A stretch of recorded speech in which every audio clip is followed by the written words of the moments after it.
Our next agenda item is preparing a boat for a class or pre-purchase survey and what to know by Crystal Allen.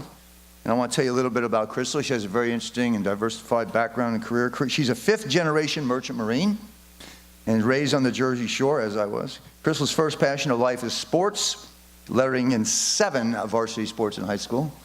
And she holds the current record holder in javelin for Manchester Township, New Jersey. Javelin. Yeah, I was a javelin catcher in high school. I think that was a problem for me. She's a licensed engineer in steam, gas, and diesel engines. She plays roller derby, okay? And my favorite roller derby names are Eva Destruction and Babe Ruthless. Naughty C Cups. Oh, okay. She's been an ABS surveyor. She's also an instructor of blue water yachting in Fort Lauderdale, Florida, and marine engineering and leadership. Ladies and gentlemen, Crystal Allen.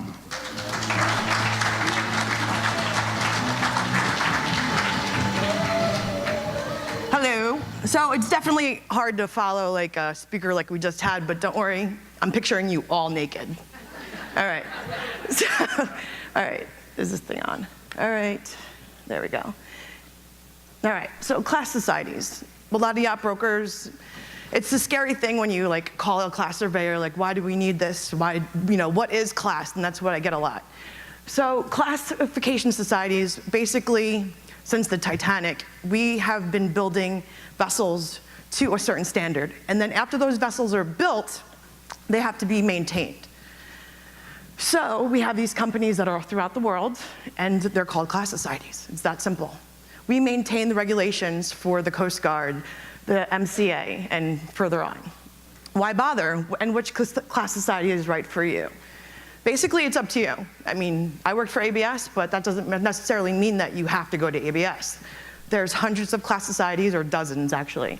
So just choose the one that's right for you. Talk to the surveyors, see who's available, who's closer, who's more local. Who can you get on the phone? That's a big thing. If you can't get a surveyor on the phone and you have an emergency, that's a problem. Okay. Steps for a successful quick survey request. So you contact the ABS surveyor office or Lloyd's or GL, DNV, and you say, hey, I would like to become class with your class society. So you do a survey request form. And then you schedule a survey like way far in advance. You don't have to, but then you actually know what's gonna happen if you have a successful way to get the materials that you need to know for that survey. So contact your local office. Step 2, you ask for stuff. You ask for check sheets. What do you need to do to prepare the boat for survey? And these are all questions that your surveyors will answer. And there's 2 ABS surveyors that were actually in this office. You've got Will Knock, Michael Monahan. So there are a lot of people in this industry that do want to help you and that do have the knowledge to answer those questions. So we want to have good communication. A lot of people are just scared to talk, scared to call you. They don't know what to ask. And the terminology becomes difficult because why do we need to know this? Why do we even have to bother with class? I get that a lot too. Well, if ABS doesn't do this or Lloyd's doesn't do this, why do I need it? And it's mostly for insurance purposes, as you guys all know. If you guys keep insurance on your vessel, it's good to maintain class, and your boat sells more. And you know that boat has been maintained to those standards that I just talked about. Okay, and so I'm saying hold the surveyor accountable. If you ask them a question and you don't get an answer, call them back. I mean, they're dealing with maybe 16 boats that week. So it's okay to email, it's okay to call, because that's their job. Okay, so by looking at these dates, you see the due date is May 20th, and it's all in red. So that could mean 2 things. Either this vessel is suspended, or it could be canceled. So these are questions that I get a lot, like, oh, my special survey, the window is from 2016 to 2017. But it's not due till May 20th. So why do I need to know this? Okay, so these dates are very important because you have to know that you have 18 months to complete that special survey. And the reason why it's all red is because this vessel waited till May 21st to do the vessel inspection. So this class society is right here saying, well, it's all in red, so you're gonna be suspended now. Now, does it cost anything when your vessel is suspended? Not for 3 months. But the problem becomes is after those 3 months that you are suspended, that's when your insurance starts messing with you, and then you get your class canceled. And another question that I get a lot is, I have a buyer that wants to buy a boat that was classed, built to ABS, built to Lloyd's, but no longer is classed. What do I have to do? What are those steps do I have to do to sell the boat, or should I just forget about it and go find a different boat? Well, it's as simple as doing a special survey, and you were supposed to do it anyway. So you have that 18-month window to do the special survey, so just get it done. Try to do it as far in advance. Even open it in 2016, get the out-of-water stuff done, and then finish it up in 2017 with a water tank. And another question that I get a lot is, what's the difference between a 5, 10-year, 15-year, 20-year survey? And the answer is very little, especially if it's a fiberglass vessel. If it's a fiberglass vessel, the only difference might be if you have ballast tanks. 99% of the world's yachts do not have ballast tanks, but that 1% does. So those ballast tanks will have to be inspected. And the other thing is aluminum or steel. The only difference really are the gauging requirements. There's like one belt. I'm not going to go into too much into detail, but there's one significance from how much it's going to be measured through gauging. So the difference between 5, 10, 15, 20-year, 40-year survey, they're all 5-year surveys. They're just called special surveys. So the main importance here is people get confused on the dates. Annual surveys, you get a year. Dry docking, the vessel only has to come out of the water once in a 5-year period, technically. Now, you call it an intermediate survey, but on yachts, the requirements are for ballast tanks. So if you don't have a ballast tank, why would you have to come out of the water? Well, yachts are fancy. They like to come out of the water every year. And they do this whether to clean their props. I mean, I've seen some ridiculous things where they just come out, literally just to clean the boat, put it back in the water, which is completely fine. So no matter how many times you come out of the water, you contact your ABS or your local surveyor to come inspect that. Anytime that you have any modifications, you also want to call ABS or your office. I use it because I worked for them for 1 million years. Let's see. Class surveys, vessels under or over 500 gross tons. The difference is over 500 gross tons, then you go into SOLAS. Under 500 gross tons, you got like 400 gross tons, which is MARPOL, which is sewage. And then you have IOPP, IAPP, and what they were talking about this morning about the EPA and those regulations. So some vessels, according to flag, and according to what the tonnage is of the vessel, you'll also need other surveys, not just your class surveys. So we're gonna talk about statutory surveys as well. But you always wanna ask for your check sheets if you ever, like you're a vessel manager, and if you have those items available, call, like, hey, can I have my check sheet so I can prepare for the survey? Okay, annual hull surveys. We want to check for water tightness, weather tightness. We're checking fire hoses, we're checking smoke alarms, general alarms, anchors, steering, communications systems, escape hatches, the structure of the vessel, and the housekeeping. I was on a boat in Jacksonville 2 weeks ago. The vessel had no stores. If it's over 500 gross tons, all of a sudden I care. But if it was under 500, who do I tell? So like the lines are gray. Like those crew wasn't eating. Where are they eating? How are they getting that food? So all of this goes into surveys, but in different steps. These are the main items that, as a surveyor, we're looking for. We want to make sure that the people on that vessel are safe and the vessel is safe. Machinery surveys. We're checking fire pumps, bilge pumps, the alarms, bilge spaces, generator operation test, engine operation test. I've gone to a boat and one of the engines doesn't work, but it's a yacht. Does that matter? Raise your hand if you think you need 2 engines on a yacht to proceed. You don't. You just need a letter from your class society saying, I'm only using this one engine until it gets fixed. So there's a lot of different nuances that you can just call up your surveyor and ask. Dead ship, that means we're testing the emergency batteries. We're making sure that people can evacuate safely. We want to check the ventilation system. If there's a fire, we shut off the air. We want to make sure that the fire is not going to escape. Quick closing valves, that's for the fuel system. And we're going to test the emergency steering. Okay, so major and minor deficiencies, like what's gonna make a boat sail or not sail? You got your fire pump. If your fire pump's not working, you're not going anywhere. But if you don't tell ABS or you don't tell your class society, then it becomes a problem because you could get into a lot of trouble, especially if you get boarded by the Coast Guard and your fire pump's not working. We're checking your main engine. Is it a major deficiency? If you have one main engine in your class vessel, then yes, it's a problem. But if you have two, you just get an extension or you get a letter from your class society saying, hey, it's okay, they can go to dry dock, they can go to port to fix that. Anything safety related, anything that can kill or hurt someone, if I find something like that, I will stop the boat. It's basically not okay. Minor things, if a gasket's ripped, I'm gonna let you go. I don't really care if it's a gasket's ripped. I want you to fix it and I'll come back and I'll look at it. A fire hose, you have extra, get a spare, go down, go buy another one. All the lighting, it depends. If I have one light out in the engine room, just tell them to change the light bulb, but it's a LED and it's a special one and they get it from frickin' Germany. You know, like it's crazy and it takes 16 weeks to get it.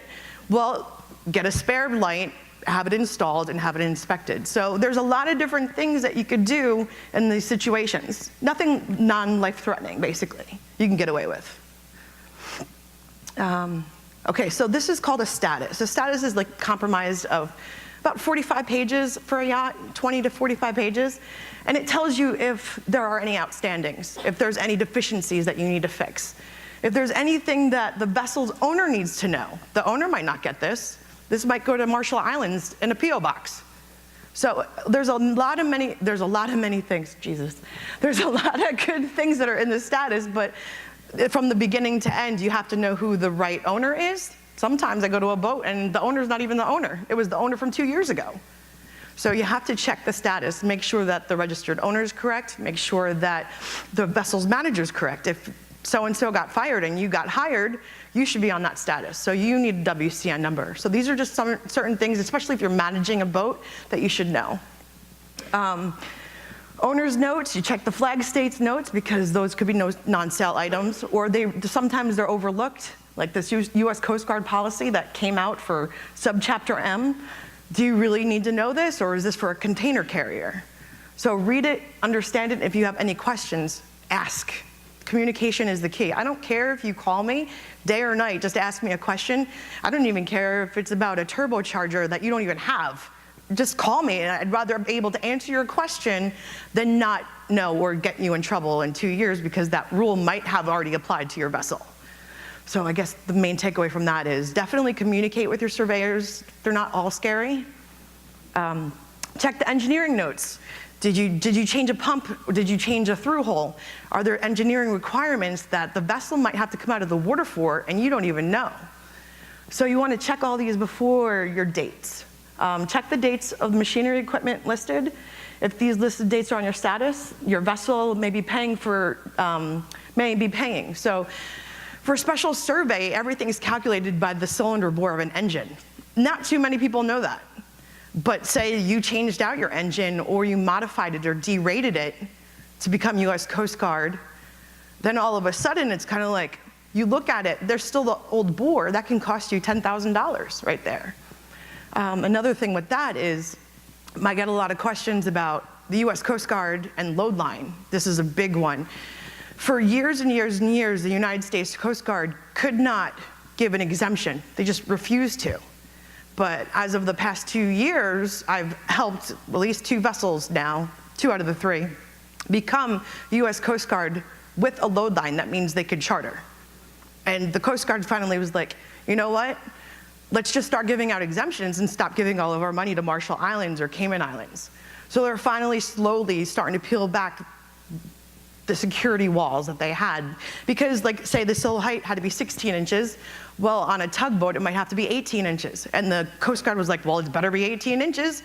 So then your yacht, that's beautiful, now has to raise 2 inches? So they started making exemptions, and this was unheard of for many, many years. So there's naval architectures, removing doors to add weight, derating engines. So this becomes a very good thing because if you are an American, you want to buy American, you want to stay American, but crap, I can't charter because of so-and-so's law. Well, now it is actually possible.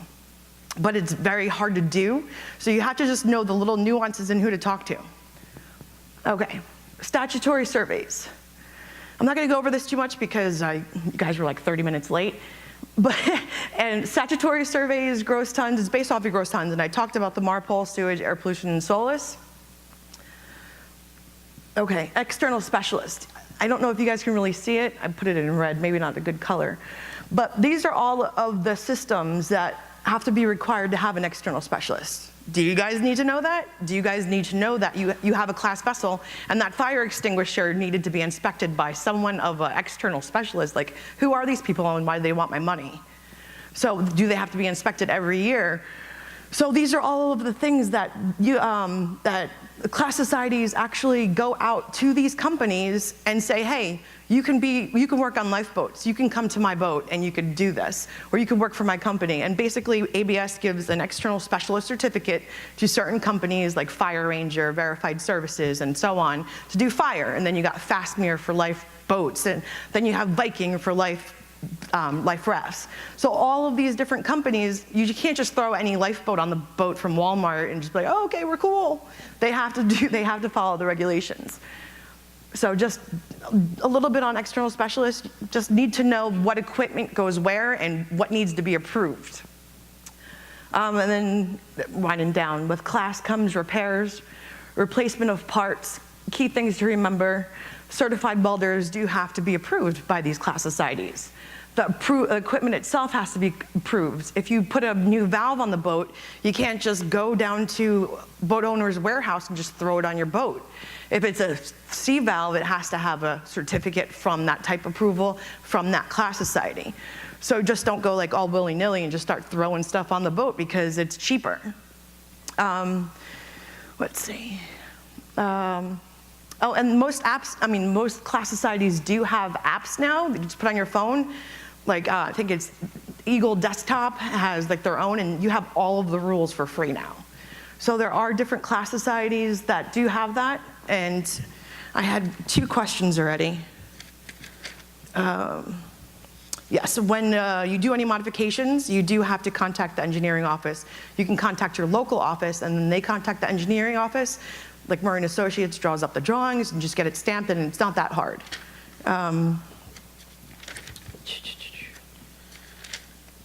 Oh, and I was also told to make sure that you guys know that the MCA is not a class society and it's not a flag. It's basically kind of like the Coast Guard of Great Britain. Basically, they are the people that enforce the executive agency of the UK working to prevent the loss of life at sea. So it's their version of SOLAS. Any questions? Jeff. Come on, you guys got to have questions. It's okay. They're like surveyors. Don't worry, you guys are still all naked. Sexy. Yeah, my question is about classification societies. Sometimes when we're looking to build a boat for a client, you hear the comment, oh, you don't want to build ABS if you're building in Europe because they're difficult to deal with, or... Well, that's why you should just build American. That's why you got Westport. That's why you got Trinity. My question is, to what degree are surveyors, when you're building a boat, whether it be in the States or in Europe, flexible, on innovation and new designs? Let's just say it's called to the satisfaction of the surveyor. So that's a very gray area. When you go to build the boat, you need to talk to that principal surveyor. You need to talk to the district principal surveyor. You need to have a sit down and make sure that your understandings are what you need and what you want. Say, I have 5 guys to do the NDT on this boat. I want those 5 guys there. I don't want them to be 2 hours late. Surveyors are notorious for being late. So the thing is good communication. If you don't have those communication skills with the person in charge of ABS or Lloyd's over there, then it's gonna be difficult. But if you have solid communication and you have stuff in writing, emails scare the crap out of any surveyor because there's paper trails a mile long. And if you say something in an email and you don't do it, then you're screwed. Gotta hold, yeah. Great, Michael. Thanks. Crystal, Yes, sir. you know, for all of it, and I know a little bit about this stuff, but it was all Chinese to me. So, so first of all, to empathize with everyone here, you are incredibly knowledgeable. Crystal's, by sort of transparency here, Crystal's helping us. And that example she gave of the boat with all the expired class things, that's mine. I don't know why she chose my boat, but anyway.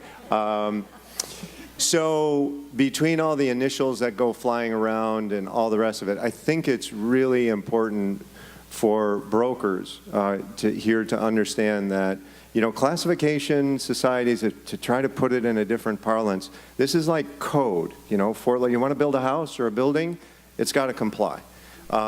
Many of the yachts that we're familiar with, especially yachts built in the United States, except for the larger ones, are not, and were not built to class. So a lot of this stuff is really foreign.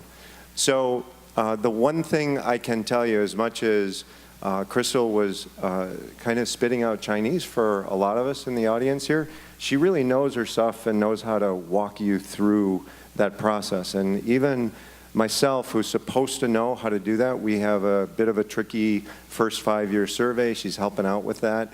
And she, now being a consultant, helps you with that.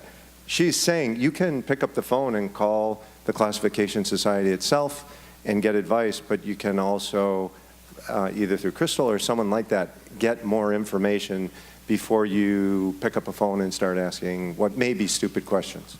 I did see the need because I worked with ABS for 10 years, and because ABS does have so many vessels, I was doing sometimes 16 boats a week. That means 5 yachts a day. So I saw that need for outside assistance because I didn't necessarily have all the help that I had. So by starting my own company, I can go there, basically do the survey for the class society. They come in and I tell them everything that I did and say, hey, what do you want to see? And so that's where I come into play, basically. I'm there to help, and they know that I know what I'm doing, so they basically just let me do it, and then they come in and assist the situation, and then they basically walk off the boat happy. I have one question. Sure. Chartering, if you're chartering also, class is very important, commercial that is. And you had said something earlier, and I wish you would elaborate briefly, if that's possible to do, as regards this exemptions that you were talking about in terms of Coast Guard inspection? This is something that's just happening. Like, I did the Freedom, and the Freedom is a very popular vessel. Finally got them U.S. Coast Guard flagged, and they can charter. They have an official load line. People that usually have load lines from the United States were only tugs, container carriers, tankers, barges, and stuff like that. So to have a yacht become U.S. Coast Guard flagged and load lined was impossible until about 2 years ago. And I'm, with the help of a naval architect and myself, contact ABS, and we've gotten it done, and I just finished the Angel Wings as of Friday. What is Angel Wings? Angel Wings is a Westport, and it's up at Rybovich. We just finished the load line on that. That's big. It's huge news for the industry, because you guys should know that. If there's any takeaway besides you guys being naked to take away from me, is know that the U.S. can do it now. We just have to ask them. That's really huge. We have time for one more question before we move along. Here it comes. What happens when you change class? What happens when you, Lynn from Dennison Yachts, what happens when you change class? Does the new class coming on, say you go from ABS to Marshall Islands, whatever? Well, one's flag and one's class. Sorry, It's okay. So, then not Veritas or whatever. I know what you mean. Right. So do they then both have to special cooperate. Okay, the new class that you're coming on with, do they then go back through the boat and say, okay, this doesn't meet our requirements? I would and definitely say that any time that you change class, you're going to have to do Full survey. Basically a special survey. If you screw up, you have to do a special survey regardless. Or if you change class. That's it. Peace Okay, out. Crystal, thank you so much. That was a lot of great Crystal. information. Thanks.